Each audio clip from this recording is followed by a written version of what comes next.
Mayong gabi mga kaigsunan, no? Aniya nasab kita, balik ta sa atong mga gagmay nga mga komentaryo. Dugay-dugay tang nawala kay nadaot man gud ang atuang headset. So, naamay nihatag nga bag-o.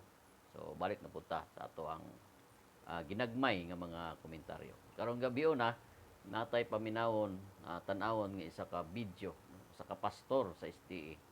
So, atong tan-awon paminawon ng iyang mga pagsaysay. Ingon ka nga, ang bata tao ba? So ako answer na no.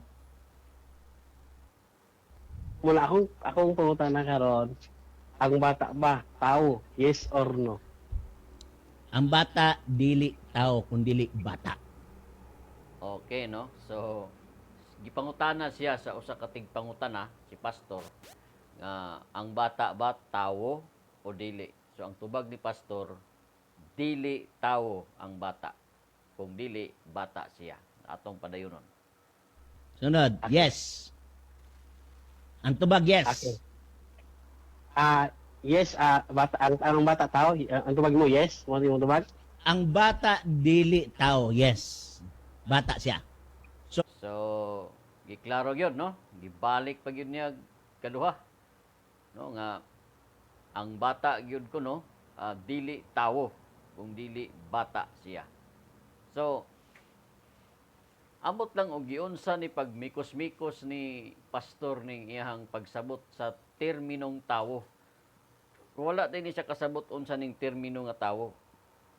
Ang termino nga tawo, mga kaigsuonan, general term kana siya. General term nga naglangkob sa bata, tigulang, lalaki ug babaye. So, mao kana ang ang pasabot niya ng termino nga tawo. Kay kung imong basahon diha sa John 3:5, niingon man diha nga gawas kung ang tawo magpakatawo sa tubig ug sa espiritu, dili makasulod sa gingharian sa langit. So kung imong mabantayan, ang termino nga gigamit ni St. John, tawo, man, tawo.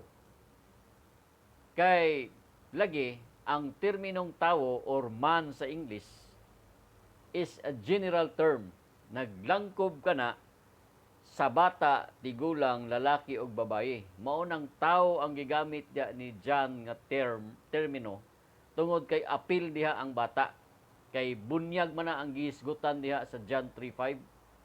So apil ang bata. Mao na nga nigamit siya og terminong tawo. O kung imong padayonon diri sa size, giingon din nga ang gianak sa tawo, tawo usab. O ang gianak sa espiritu, espiritu man usab. So klaro og tin-aw kaayo nga ang bata anak sa tawo. So tawo pud ang bata. Dili man na mahitabo nga ang anak sa tawo unggoy. Ang anak sa tawo, tawo. Ang anak sa unggoy, unggoy pud. Dili pwede nga ang unggoy manganak og tawo. Tawo ang tawag sa anak. So, mura maglayo kayo ang pagpanabot ni pastor niya ng terminong tawo. Kung imong basahon diha ang Isaias 9:6 nga klaro man na diha nga matawo ang usa ka bata. Matawo ang usa ka bata. Wa gyud maingon diha nga mabata ang usa ka bata. So matawo, buto mahimugso ba? O matawo ang usa ka bata. So klaro nga ang bata tao gayud. Ambot lang og asa na gikuha ni pastor ng iyahang pagsabot niya ng terminong tao nga moingon man siya nga ang bata dili tawo. Ambot asa na niya gikuha nga pagpasabot niya na ang anak sa baboy, baboy usab. So mao kanay klaro, no? So magbantay ta niining mga ingon ini nga klase nga mga pagpasabot, no? Labi nining si pastor sa SDA. No nga wala kasabot unsa ang terminong tawo.